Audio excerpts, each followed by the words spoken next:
ازيكم يا حبايبي، عاملين ايه؟ وحشتونا. اخباركم ايه؟ بسم الله الرحمن الرحيم، والصلاة والسلام على اشرف خلق الله سيدنا محمد نبينا وحبيبنا، عليه افضل الصلاة والسلام. السلام عليكم ورحمة الله وبركاته. ازيكم يا حبايبي، عاملين ايه؟ وحشتوني كتير. النهارده ان شاء الله عيد ميلاد ريناد يا حبايبي، وعايزاكم تحتفلوا معايا وان شاء الله، وتقولوا لها كل سنة وانت طيبة يا ريناد. تعالوا مع بعض نشوف. انا حضرت لها الشقة، زي ما انتوا شايفين كده. النهارده عيد ميلاد ريناد، وانا مزينه لها الشقه، زينتها لها بالبلالين.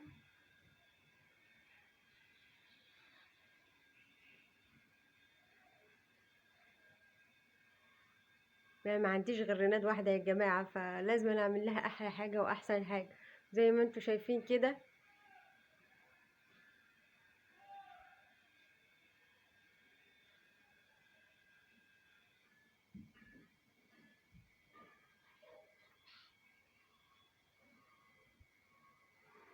ان شاء الله بقى لحظه عيد الميلاد باذن الله هصورها لكم برضو، وان شاء الله هنكون مع بعض ايه خطوه بخطوه.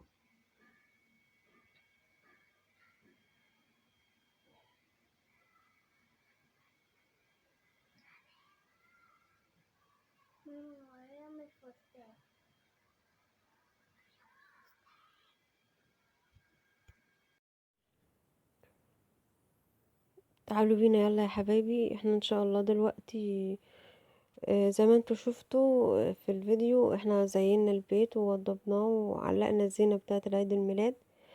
احنا ان شاء الله دلوقتي هنروح، دلوقتي احنا في المحل بتاع محلات الحلويات، التورت والجاتوهات والكلام ده. زي ما انتوا شايفين دي الجاتوهات، حاجات حلوة بجد بصراحة. انا معرفتش اصور التورت لان هما ما كانوش لسه جهزوا التورت اللي كانت موجودة. بس ان شاء الله هوريكم التورته باذن الله، هتشوفوها دلوقتي في الفيديو. غصب عننا واحنا بنطلعها اتجرحت شويه من الجنب كده، بس هي جميله الحمد لله، عدت على خير الحمد لله. زي ما انتوا شايفين الجاتوهات حلوه. دلوقتي يا حبايبي احنا في اخر العيد الميلاد. دلوقتي احنا ان شاء الله هنقطع التورته، ورينات دلوقتي هتقيد الشمع بتاع التورته وهنقطعها، وهي طبعا هنا مع اصحابها وجيراننا هنا في العماره اللي احنا قاعدين فيها، وبيحتفلوا معاها. وزي ما انتوا شايفين هي فرحانه ومبسوطه. والله يا جماعه انا ببقى نفسي اعمل لها احسن حاجه. هو انا كل سنه بعمل لها بصراحه مهرجان، بس السنه دي الحمد لله الظروف جت كده، وفي نفس الوقت عشان باباها مش موجود فغصب عننا ان احنا عملناه كده حاجه بسيطه.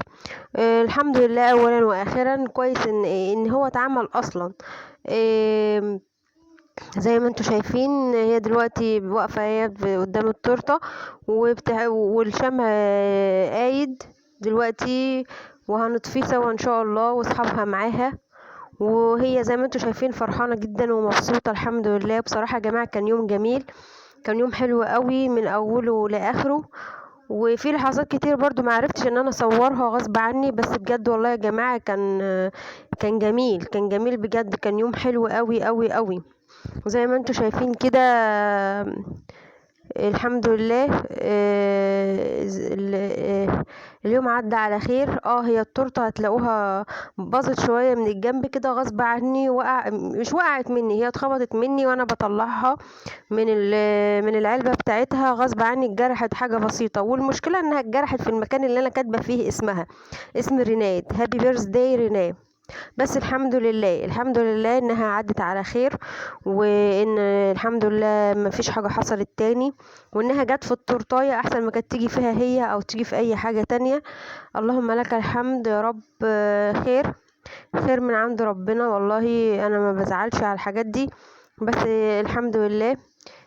ولازم ان انتوا تفرحوا اولادكم كل فتره كده. مثلا مش هقولك كل سنه تعملي له عيد ميلاد، عادي ممكن تفرحيه سنه سنه لا، الحاجات دي بتفرق مع نفسية الأطفال يا جماعة، والله جربوا بجد مش هتندموا. وعلى حسب ظروفك، يعني انتي مش في استطاعتك تجيبي تورتاية غالية ب150 ولا 200 جنيه، اعملي له تورتاية في البيت على ايدك، بسيطة والمكونات اللي عندك وعلى قد ايدك، وهتطلع حلوة، لان انتي هتعمليها بحب ليه او ليها لابنك او لبنتك، وهتطلع حلوة جدا يا جماعة والله. معلش يا